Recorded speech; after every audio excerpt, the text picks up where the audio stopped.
I'd like to warmly welcome you to one of the most famous stories in Great Britain, the story of the Pendle Witches. Now, we are in an area known simply as the Forest of Pendle.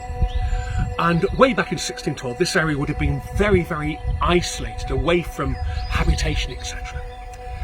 At that period of time, we'd just lost Queen Elizabeth I, and she was a lady that led by example, loved by the people of Great Britain. When she died, she was replaced by a completely different character called King James VI of Scotland, who then became King James I of England. Now, this man was absolutely paranoid about witches.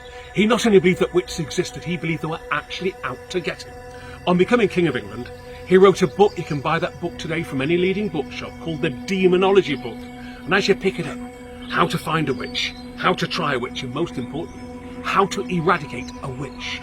Throughout the whole length of Great Britain, the area behind me was known simply as the Forest of Pendle. A huge forest which traversed to the left and to the right and right round the world-famous Pendle Hill. Living deep in that forest, away from society, were a group of people that were going to go down in history as the Pendle Witches. Who were they? Well, two of the most famous ones were very, very elderly ladies, over 85 years old. Life expectancy for that period of time would have been, would you believe, 35. So these two women had defied the laws of nature. One was called Elizabeth Southern, commonly known as Demdike.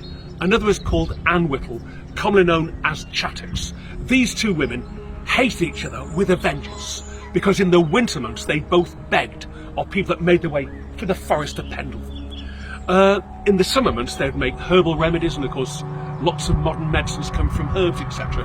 And many people believe that these two women were indeed herbalists. They knew about various plants. In the case of Elizabeth Southern, she lived deep in the Forest of Pendle in a small cottage called Malkin Tower. Malkin Tower sounds great, doesn't it really? But it would have been a hovel of a building. She had lost her husband, but she had a daughter called Elizabeth Device, and she had 3 children, James, Alison and Jeanette Device. They lived at Malkin Tower. Anne Whittle lived in the village of Newchurch in Pendle with her daughter Anne Redfern. These were the main Pendle Witches, but many more names will come into our story before we finish it. And our story really starts on the 18th of March 1612, when Alison Device left Malkin Tower. Alison is around 14 years of age, and she walked along the length of Pendle Hill towards the town of Combe.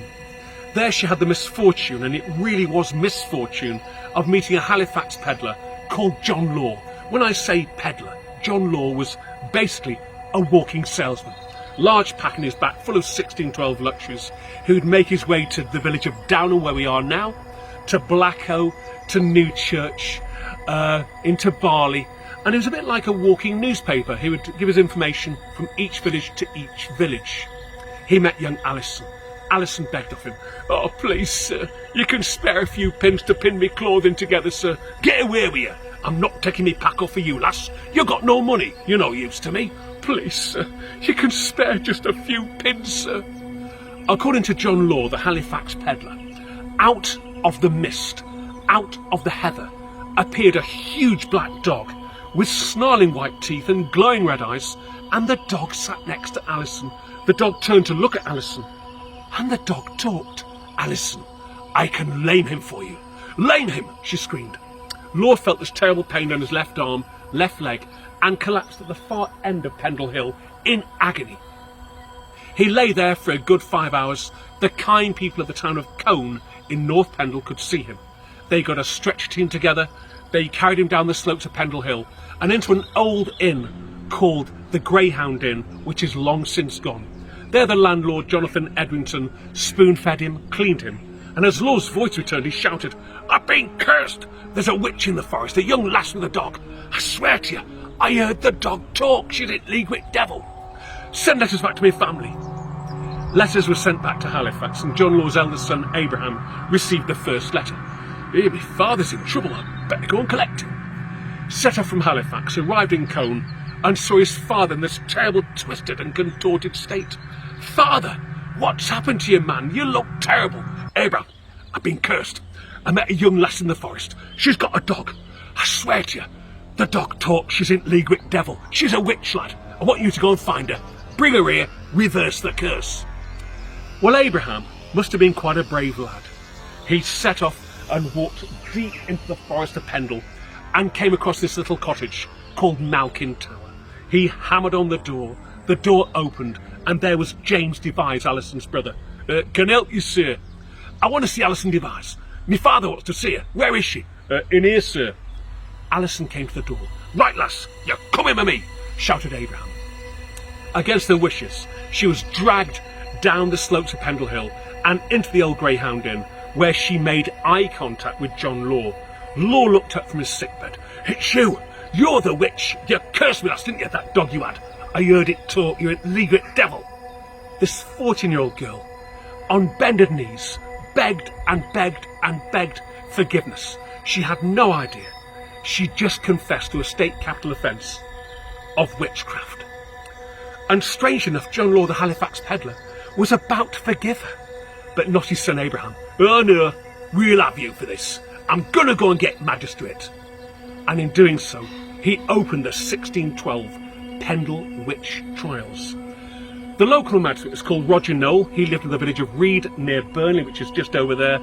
And Noel was in charge of the whole area. He also had his book of demonology and was fully aware of the king's paranoia. And he knew if he could incriminate this young girl, he was going to carry favour with none other than the King of England, King James himself. He had Alison arrested. She was brought to Reed Hall, where for the second time inside 24 hours, this young girl burst into tears and begged forgiveness. But she gave Roger Noel a lot more information. My grandmother, she's a witch. So is Bessie Chattox and her daughter Anne Redfern. We have familiars, sir. Familiars, said Roger Noel. Sir, we have dogs. Tib, Ball, Fancy, Dandy.